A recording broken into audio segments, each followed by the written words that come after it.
pero sí se me escucha. Sí, sí se ¿Sí? lo ¿Sí se me escucha. escucha? Ok, ok, perfecto. A ver, de- voy a ver si logro compartir.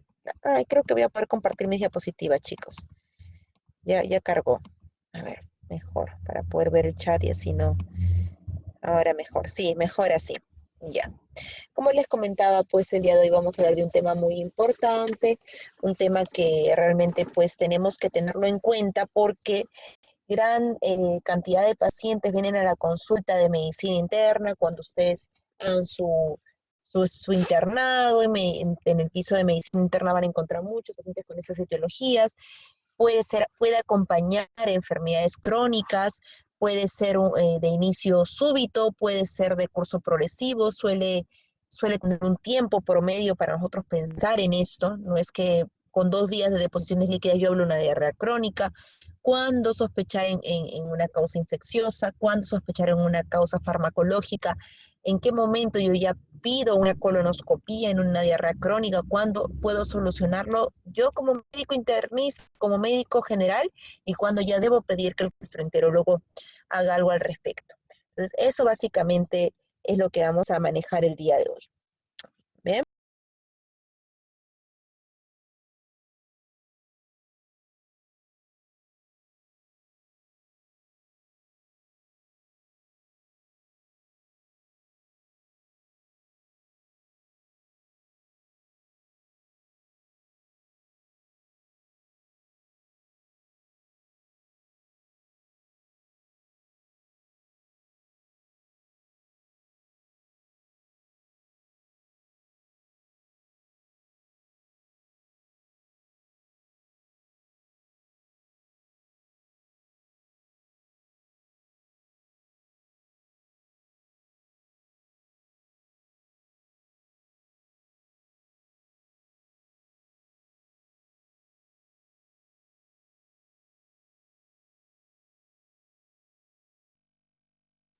Chicos, ¿me escuchan?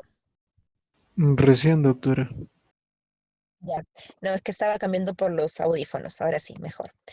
Bien, entonces, primero nosotros tenemos que saber los mecanismos de la diarrea. La diarrea puede ser tipo osmótica, puede ser por alteración de la motilidad o inflamatoria. Existen diferentes clasificaciones. Ustedes van a abrir un libro de diarrea o un libro de medicina, un libro de gastroenterología, y van a encontrar muchas formas en las cuales la clasifican.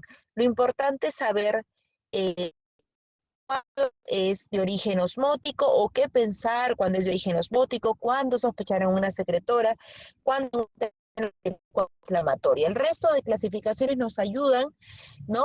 Va a ser en base a tiempo, va a ser en base a duración, ¿no? En base a características, pero lo más importante es tener esto en cuenta, estas 4 clasificaciones, 4 tipos de mecanismos. Entonces, la osmótica, como su nombre lo dice, es, ustedes ya saben estos términos, gran cantidad de sustancias no absorbibles osmóticamente activas en la luz del tracto digestivo. Entonces, pacientes que presentan ese tipo de diarrea van a ser pacientes que tienen una diarrea momentánea, intermitente, que va a cesar con el ayuno, mientras que no consuma alimentos el paciente, no hay diarrea, ¿no? Entonces, cuando sí llega a la gran cantidad de estas sustancias no absorbibles, pues osmóticamente activas están en la luz del intestino, y como lo veo, no sé si notan mi cursor, acá está mi cursor, en el puntero, pues vemos que definitivamente estas sustancias que son osmóticamente no absorbibles, pues pueden permanecer en el tracto digestivo, ¿no? Entonces, ese es menos de 1000 mililitros por día, y un sodio fecal menos de 70 equivalentes por día va a ser parte de nuestro hallazgo, eh, digamos, en cuanto a laboratorio, ¿no? Pero principalmente las heces, la osmótica se caracteriza por no ser de gran volumen, es un volumen intermedio, por así decirlo. eh, Se va a diferenciar de la secretora básicamente en la cantidad, y obviamente si nosotros al paciente lo tenemos sin alimentos durante ese momento hasta poder detectar la causa de origen, pues el paciente no se va a seguir deshidratando.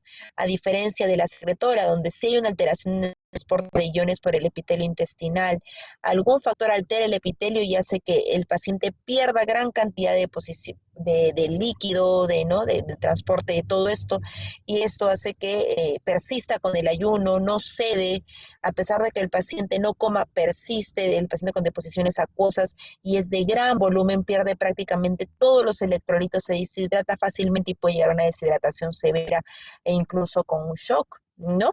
Pero entonces tenemos que tener en cuenta cuando las heces son más de 1000 mililitros por día y la osmolaridad en heces va a ser normal, ¿no? Entonces, esta diarrea secretora se ha visto mucho en pacientes con la enfermedad de cólera, ¿no? Que actualmente ya no, ustedes no lo ven, pero en su momento fue una entidad que llevó a pacientes con una diarrea aguda y en algunos casos crónica a las salas de emergencia y a estancias hospitalarias prolongadas por estas diarreas que los llevaban a una deshidratación severa, ¿no? Por un agente infeccioso, al Vibrio cholerae, ¿no? Entonces tenemos este tipo de alteración de la motilidad, que es otro tipo de mecanismo, ¿ya? Es otro tipo de mecanismo en el cual se da un tránsito intestinal totalmente acelerado, ¿no? Este también persiste con el ayuno, se da en pacientes con patología infecciosa también, pero también en pacientes donde, por ejemplo, tenemos un paciente con un trastorno de colon irritable, ¿no? En pacientes que por ahí tienen un factor funcional o de estrés, ¿no? También hace que este tránsito sea intestinal. Entonces, se ha acelerado, el paciente ingiere alimentos y lo manda al baño inmediatamente, ¿no? Entonces, este paciente que no tiene infección, que no está perdiendo electrolitos, que son heces de poca cantidad, que no van más de 1000, es menos de 1000 y eso, menos yo diría de 500 ml, es por alteración de la motilidad, que muchas veces no tiene relación con algo infeccioso ni orgánico, puede ser funcional netamente.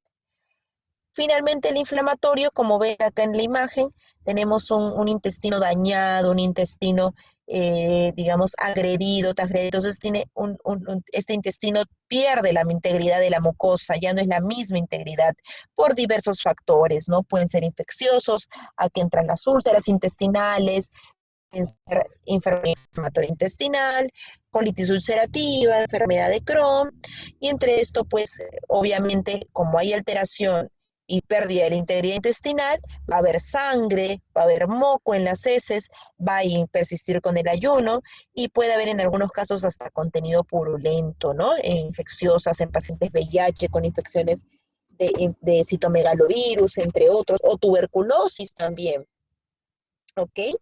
Entonces, ya tenemos los 4 mecanismos, que espero estén claros porque al final voy a hacer algunas preguntas, traten de estar atentos, por favor, y pasamos a la definición. Nosotros tenemos la relación 3 por 4. ¿Por qué? Según el consenso de la Asociación Americana de Gastroenterología, la diarrea crónica se define como más o igual a 3 deposiciones líquidas o sueltas diarias que duran más o igual de 4 semanas. Entonces, si yo tengo un paciente que viene con 2 deposiciones por día en las últimas 2 semanas, no es una diarrea crónica.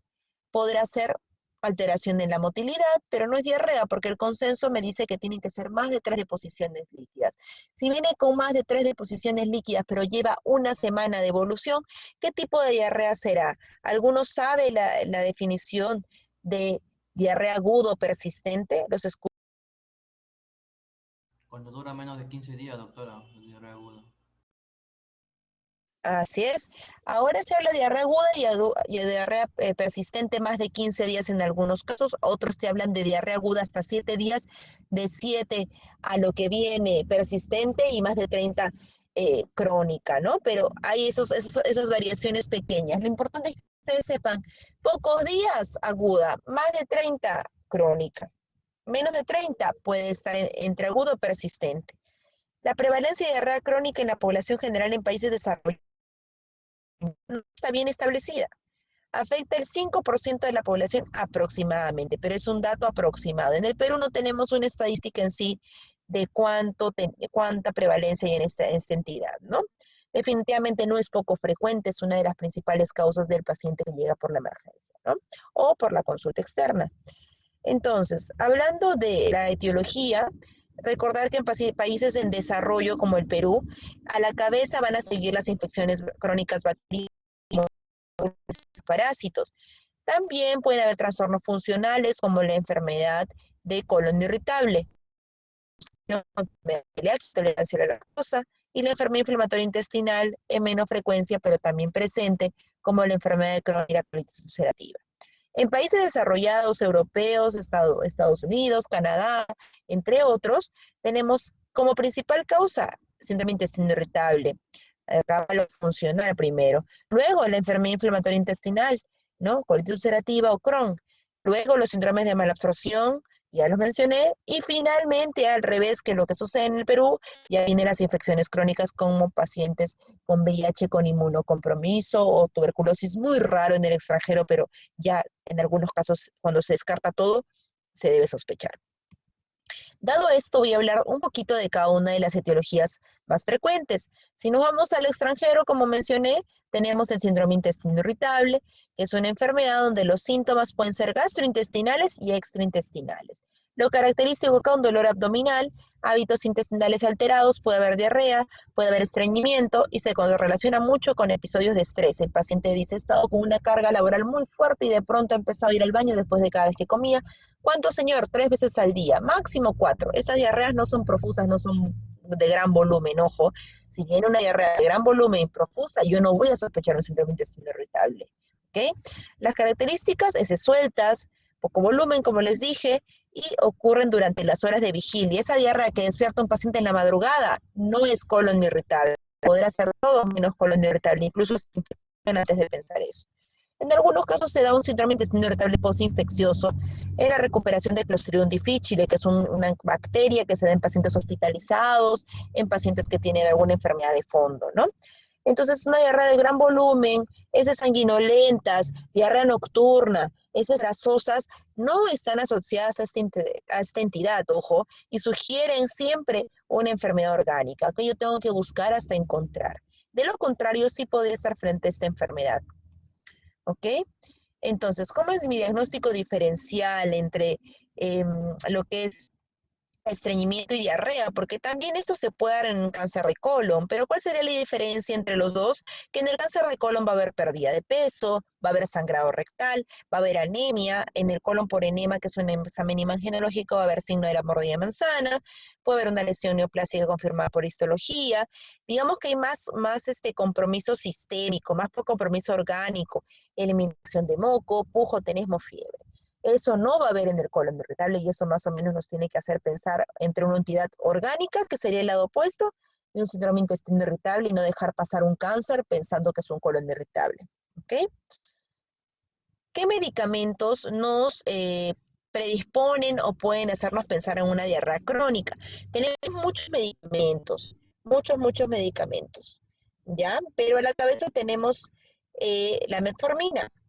Metformina es un medicamento que los diabéticos toman de uso crónico, pues, ¿no? Y en algunos pacientes, pues vemos que inicia la metformina y a las semanas, 2 semanas, 3 semanas, empiezan los síntomas. Entonces viene la consulta con una diarrea crónica de un mes y tú tienes que indagar, señor, ¿usted qué medicamentos toma? Y si está entre estos la metformina y se correlaciona con el momento de inicio de los síntomas, pues ahí está la razón y habrá que cambiar, su endocrinólogo tendrá que cambiar de medicamento.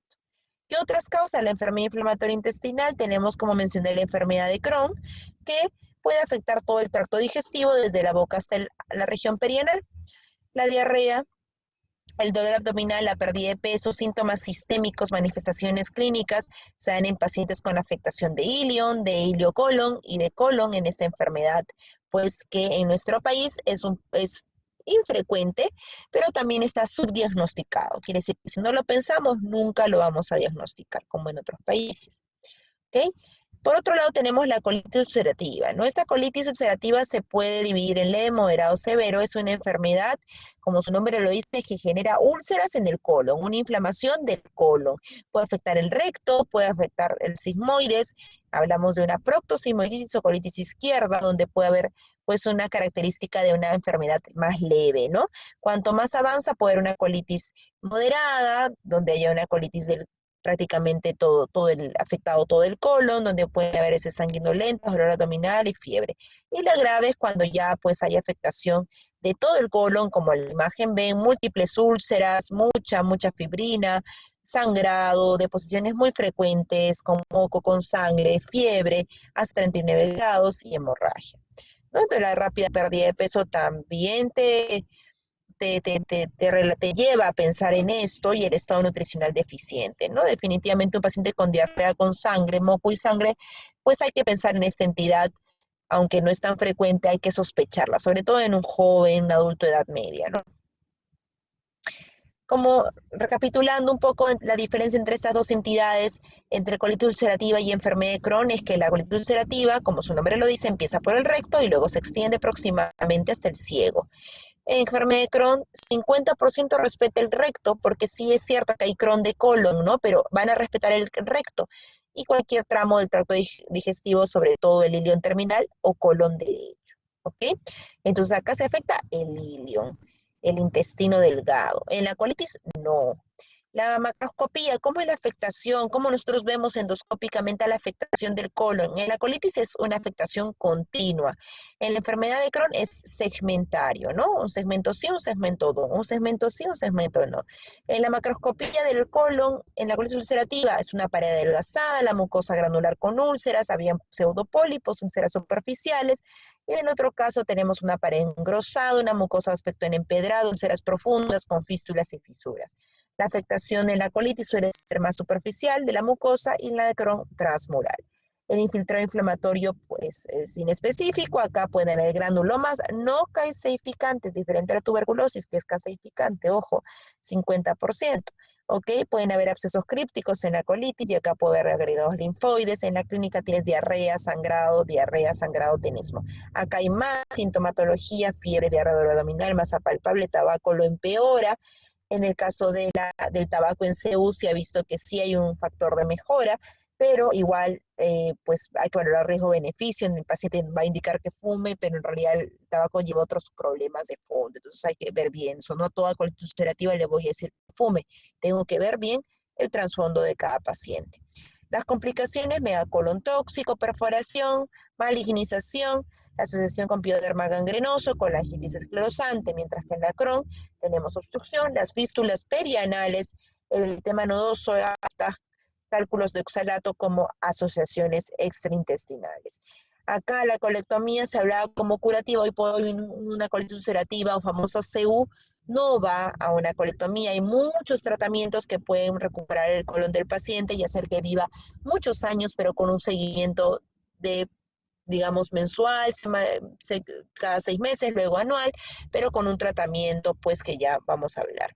En el caso de Crohn también hay tratamiento, lógicos, sin embargo, pues, puede haber recidiva postquirúrgica si es que llegara a hacerse alguna resección en este paciente, le va muy mal a largo plazo, ¿no? Entonces, teniendo en cuenta esto, pues, el manejo de colitis, desde lo más simple que son antiinflamatorios del colon, como la mesalazina, hasta corticoides como la prednisona.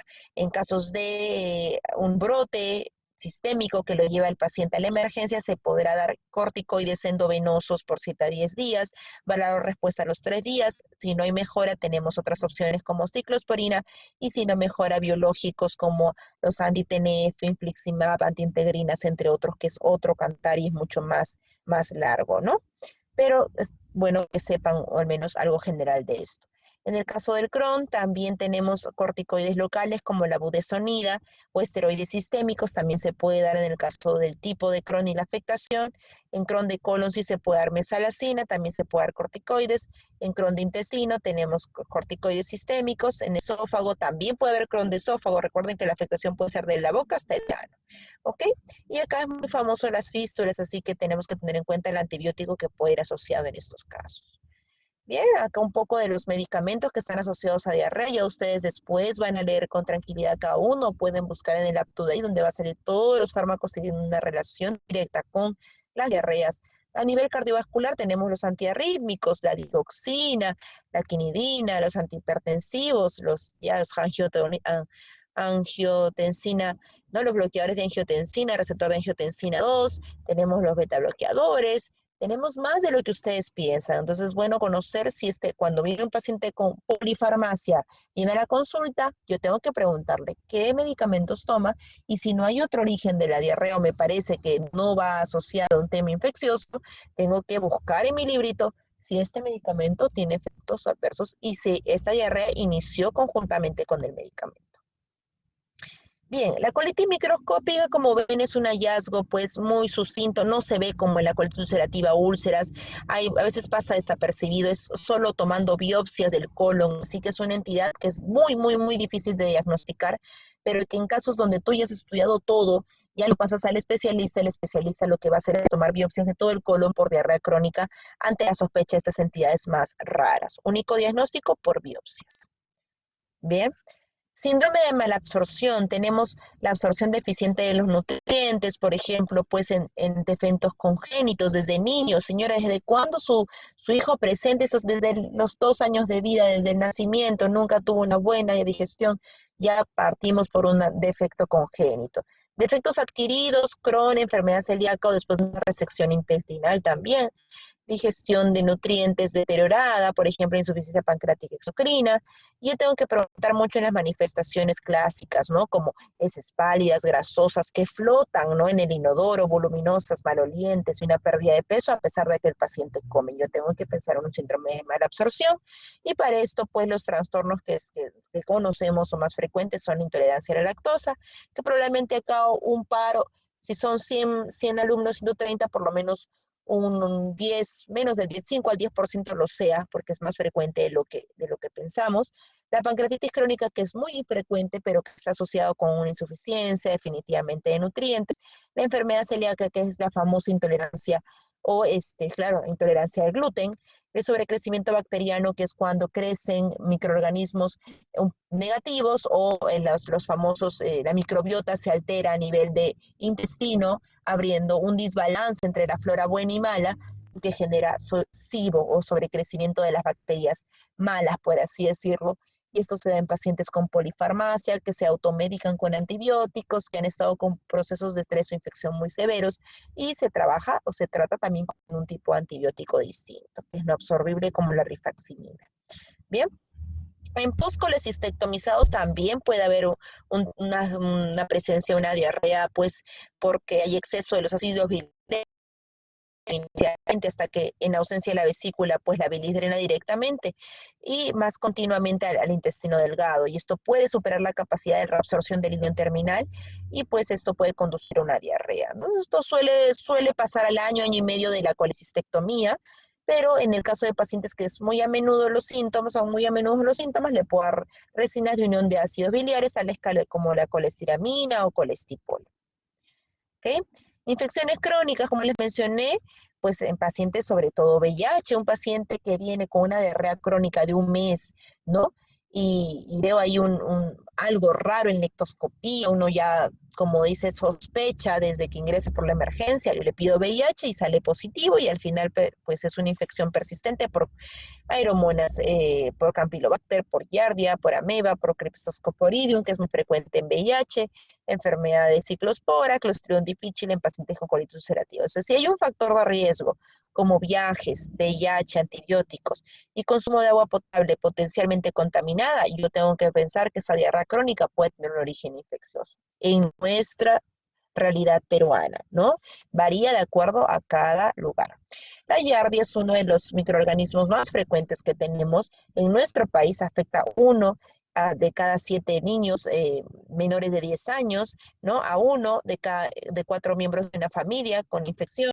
Entonces es más frecuente, la diarrea se da en un 96%, puede haber pérdida de peso, puede haber abdominal en un 60%, puede haber heces grasosas en un 57%, los síntomas pueden ser de 3 a 10 días, diagnosticado por las heces, la detección del antígeno en heces también se da, y el tratamiento pues te damos antibióticos y se dan pues también los fluidos y los electrolitos para la deshidratación.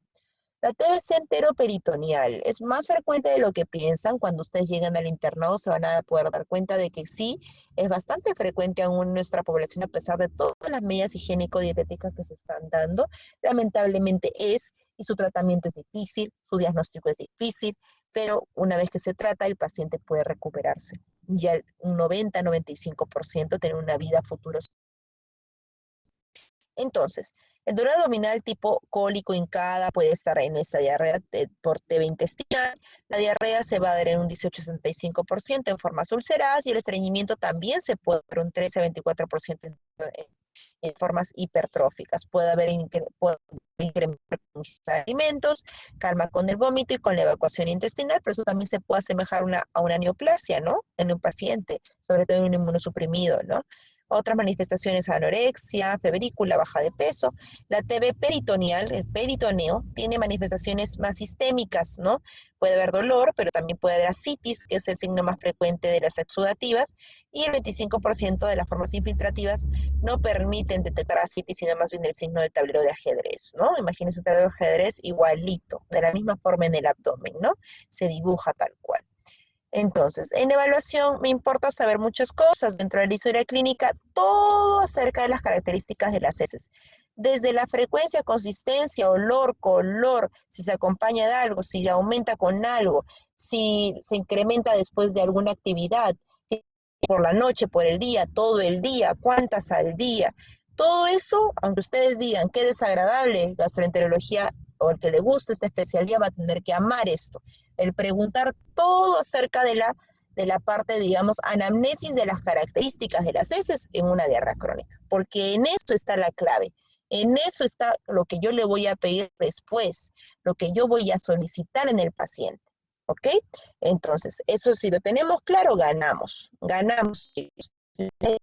Si ha viajado de peso, si ha bajado de peso, si ha viajado, si ha tenido factores de riesgo para infección por VIH, incontinencia fecal, si estamos pensando en una secretora, no se olviden, si hay antecedentes familiares de enfermedad inflamatoria intestinal, ¿no? Si papá con Crohn, muy probablemente hijo con Crohn, abuelo con Crohn, hijo con Crohn, abuelo extranjero, porque esta enfermedad es más de europeos, ¿no? Hijos, puede haber uno por ahí, un sobrino nieto que que presente esta enfermedad inflamatoria intestinal, ¿ok? ¿Qué más? Tenemos bueno, acerca de el tipo de pregunta que realizar, pues cuando hay clínica de malabsorción, cuando hay clínica dietética, cuando hay historia de viajes, casi muy similar a lo anterior. Y la evaluación, pues básicamente, por ejemplo, si sospechamos de una enfermedad inflamatoria intestinal, tenemos úlceras en la boca, pescaritis, fisura, fístula anal, síntomas sistémicos, ¿ya? Síntomas sistémicos. Definitivamente esto nos va a hacer pensar más en una enfermedad inflamatoria intestinal. Mala absorción, signos de anemia, cicatrices de cirugía abdominal previa, linfadenopatía, como en caso de VIH, ¿ya? Y bueno, siempre pensar en que pues no todo es lo típico, ¿no? Podemos pensar también en pacientes con hipertiroidismo. Los pacientes con hipertiroidismo también cursan con diarrea, entonces yo tengo que palpar tiroides. Mi examen tiene que ser totalmente completo. Si veo exoftalmos, obviamente pensar que el hipertiroidismo es asociado a esta diarrea si es que no está bien controlado o si aún no se ha diagnosticado, ¿no? Entonces, como les digo, la diarrea crónica es un mundo por explorar y cada paciente es individual definitivamente. Los signos y síntomas, por ejemplo, si hay mala absorción de calorías, en el caso de los síndromes de mala absorción voy a ver pérdida de peso con actitud normal. Si lo veo gordito, ¿no? Puedo preguntar pues es por grasas, perdón. Puedo ver si es que hay grasas en las deposiciones, si es que hay diarrea con gases, ¿no? Si es que hay déficit de absorción de las proteínas, si hay edema, atrofia muscular, amenorrea, si es mala absorción de carbohidratos, diarrea, flatulencias, intolerancia, ¿no? Vitamina B12, que es muy frecuente en las diarreas con deficiencia de vitamina B12, esto va asociado a anemia, lo vas a ver pálido, vas a ver pues también algunos de los síntomas de parestesia, ataxia, ¿no? Entonces también a nivel del sistema nervioso central se ve afectado. Ácido fólico, anemia. Si hay mala absorción de vitamina B solo B, queilosis, ¿no? Glositis. ¿No? De hierro, anemia microcítica, glositis, y así de todos los tipos de vitamina. Por eso en un síndrome de malabsorción tengo que pedirle todas las vitaminas que tenemos, ¿no? Y en general, un síndrome de malabsorción, yo tengo que pedir un hemograma completo, tengo que pedirle todo lo que es en sangre, hierro, ferritina, vitamina B12. Imagínense una diarrea, ustedes cuando tengan un paciente con diarrea, ¿qué genera la diarrea? Pérdida de electrolitos. ¿Qué más? Vitaminas. ¿Qué más? Nutrientes, intestino y todo lo que navega adentro. Entonces, si está mal la mucosa intestinal, no va a absorber nada. Entonces, ¿qué le pido? Todo aquello que podría estar perdiendo por mala absorción. Si la mucosa intestinal está afectada, todo esto va a perder. Entonces, todo eso le pido. Todo eso le pido. ¿Ya? Entonces, eso es lo que ustedes tienen que hacer. Pensar en qué está alterándose en esta diarrea. Y para eso yo voy a saber las características. Si es una secretora, voy a pensar, ok, una infecciosa, ¿no? La infecciosa no suele alterarme deficiencia de vitamina B12, salvo que sea muy crónica, ¿no? Pero sí que me va a alterar, va a hacer que haya una alteración de la absorción del epitelio, o sea, que esté mal el epitelio, un Crohn, por la agresión que va a generar en la mucosa, se ulcera. ¿Qué más? Puedo pensar también en una enfermedad de intolerancia al gluten, ¿no? Que se ve que hay un problema en la absorción del gluten, ¿no? Intolerancia a la lactosa, pancreatitis, un páncreas exocrino alterado, ¿no? Entonces, esas cosas, ¿no? Insuficiencia, por las pruebas específicas, pues para este tema no existe una regla. Para las pruebas, tenemos la historia y el examen físico, pueden ayudar al diagnóstico, porque si yo le pido la batería de lo que les he dicho, pues si están en el hospital, primero no van a tener todo. Si están en la clínica, el seguro les va a rechazar porque no le puedes pedir todo a un paciente. Entonces tienen que apuntar a lo que ustedes han visto en su historia clínica y en el examen físico. De acuerdo a eso, le pides, ¿no? No le vas a pedir Clostridium difficile a un paciente que viene, que es una diarrea osmótica, pero que no hay síntomas sistémicos, no hay sangre, no hay moco, no hay anemia, ¿no? Tenemos que dirigir cada paciente. En las pruebas serológicas, si yo sospecho de enfermedad celíaca, si tengo claro paciente joven que viene con una alteración de que de pronto se llena de gases, está con diarrea, estreñimiento de larga data, y cuando come justo harinas, avena, todo eso que trae gluten, se distiende, pues pienso en esto y ya, le pregunto, ¿diabéticos en tu familia, antecedentes de enfermedad celíaca? Me dice sí, ok, ya, tengo que pecar y pensar en eso, ¿no? Tengo que pedirle una antitransglutaminasa IgA, que es un examen específico de enfermedad celíaca, ¿no? Si la anemia por deficiencia de hierro inexplicado o pérdida, pues tenemos pruebas específicas, ¿no? Tenemos pruebas más específicas como es el PCR, tenemos la función tiroidea, electrolitos séricos, proteína total, albúmina, sangroculteneses, dependiendo de evaluación endoscópica y biopsia de la mucosa, si es que el contexto clínico lo amerita, obviamente, si estoy pensando, descarté todo y estoy entrando en una diarrea crónica sin etiología, y me queda como última sospecha la colitis microscópica, tengo que entrar a biopsiar, así no haya ningún hallazgo endoscópico. Entonces, ¿qué están desórdenes asociados con sobrecrecimiento bacteriano? ¿Qué patologías están asociados con esta disbiosis que les manifiesto, esa alteración entre la microbiota buena y mala, por así decirlo? ¿Qué cosas llevan a esto? ¿No? La diverticulosis. Dos, ¿qué más? Las cirugías. Tres, las estructurales, como la enfermedad de Crohn, las posradiación y las cirugías. Las que alteran la motilidad intestinal, diabéticos, esclerodermia, pacientes con pseudoobstrucción intestinal idiopática, enteritis por radiación, enfermedad de Crohn, bien, y entre otros con alteración del tracto intestinal, pues no, por comunicación, puede ser en pacientes con fístulas, en pacientes con resección de la válvula ileocecal, también puede haber un sobrecrecimiento.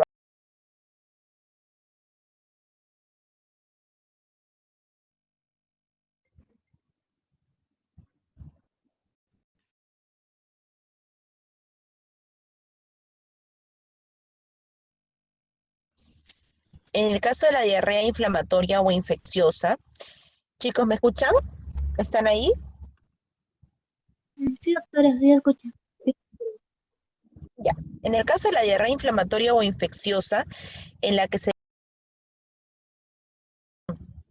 en la que se ve alteración de la integridad de la mucosa, tenemos que pensar en enfermedad inflamatoria intestinal, infección por Clostridium difficile, esto en personas con riesgo de infecciones oportunistas como la tuberculosis o en viajeros, ¿no?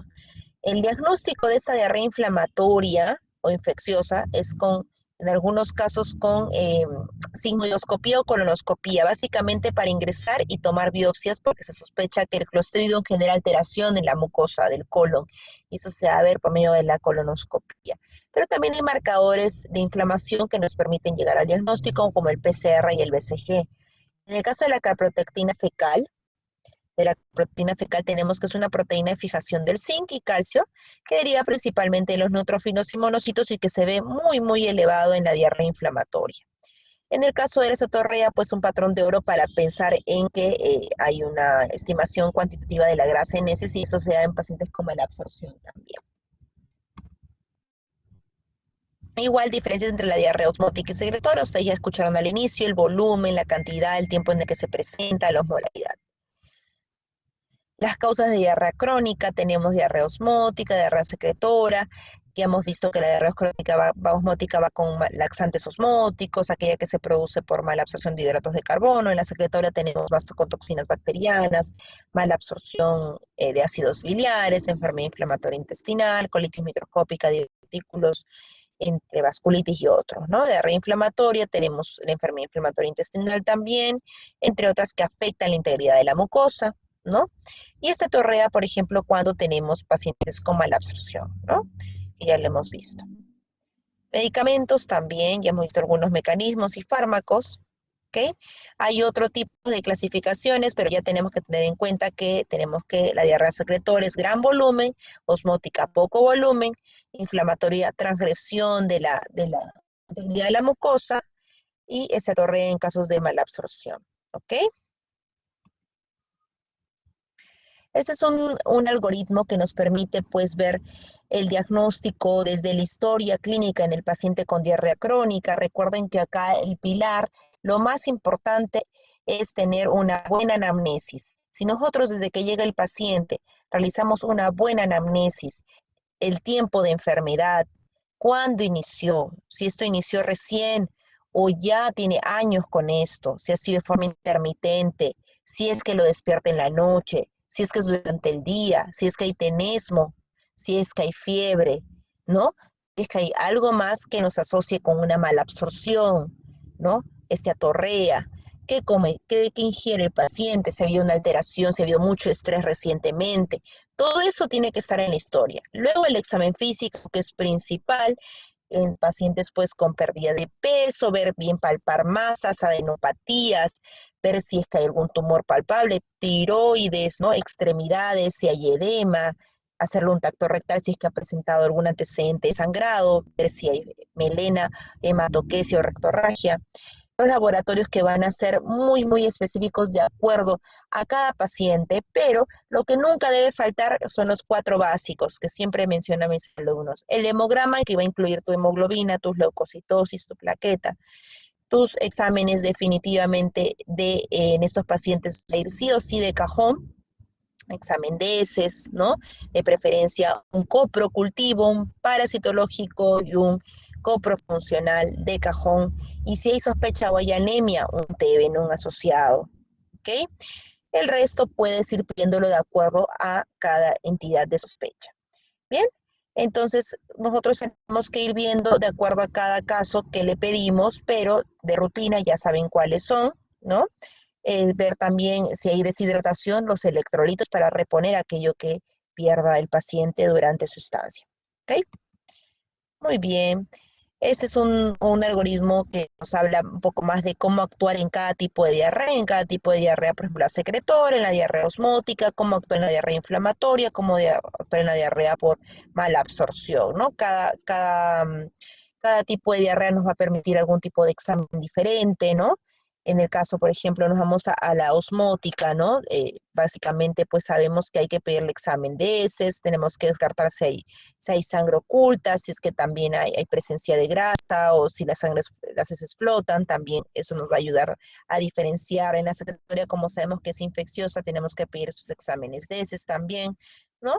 Y cada uno va a ir digamos, disgregándose de acuerdo a lo que veamos en la evolución de cada paciente. Entonces, con lo que hemos conversado, yo voy a hacerles algunas preguntas y me gustaría que ustedes me respondan, ¿ok? La primera es, Paciente con diarrea crónica, cetotorrea, dolor abdominal, pérdida de peso, malabsorción de grasas y vitaminas liposolubles. ¿En qué se sospecha, chicos? B, yardiasis, ¿todos seguros? Ujú. Muy bien, quedó claro. Entonces, ¿por qué? ¿Por qué yardiasis? A ver, uno que me sustente por qué yardiasis.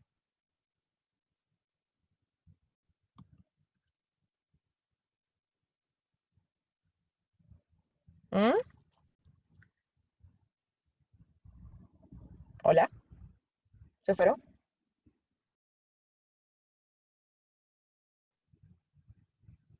Están tímidos. Uno, por la mala absorción de grasa. Ya lo habíamos hablado, ¿no? La cetorrea, ¿no? Así es. No deja que se absorba. Ok, muy bien. Siguiente pregunta. ¿Qué dato está mal escrito acá? Es más característico de la enfermedad de Crohn que de la colitis ulcerosa. ¿Ya? ¿Cuál es más frecuente? ¿Cuál es más frecuente en la enfermedad de Crohn que la colitis ulcerosa? Dolor perianal importante, ANCA positivo, enfermedad continua, sangre macroscópica en las heces, no respuesta a los antibióticos. D, sangre macroscópica en heces. No, los dos pueden tener.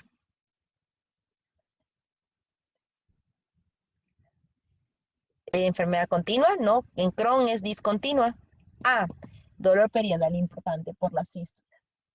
Así es, más frecuente el dolor perianal en Crohn que en colitis ulcerativa.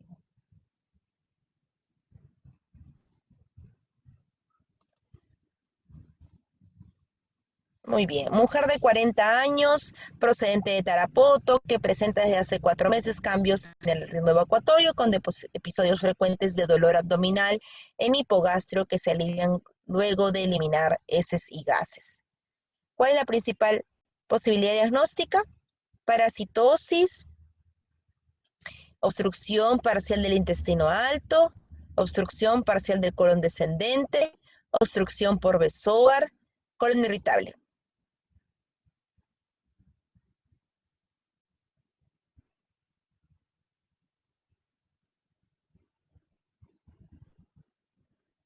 A, parasitosis, porque viene de la selva, ¿no? Pensando en la respuesta.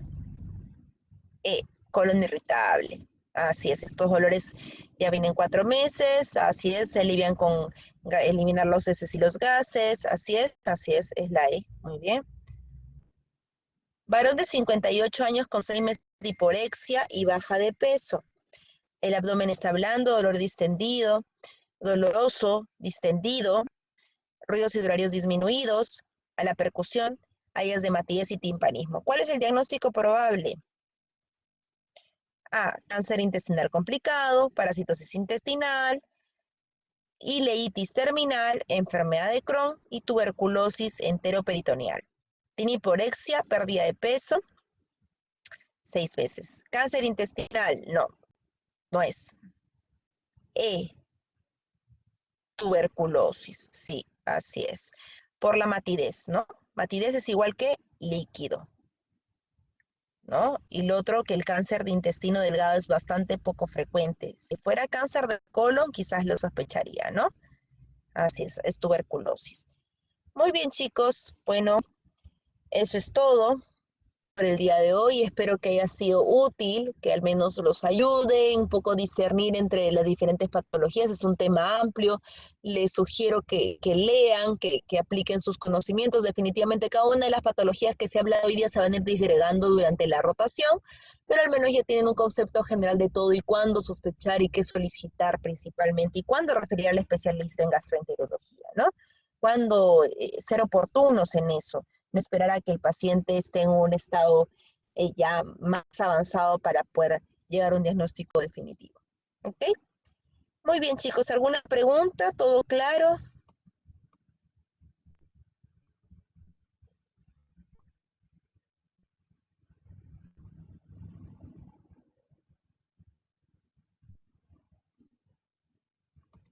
Todos en silencio. Bueno, espero que nos encontremos pronto. Creo que mañana también tengo con ustedes seminario. Justo le comentaba a su compañero la posibilidad de conectarnos a las 2 de tarde, ya que a las 11 no voy a poder.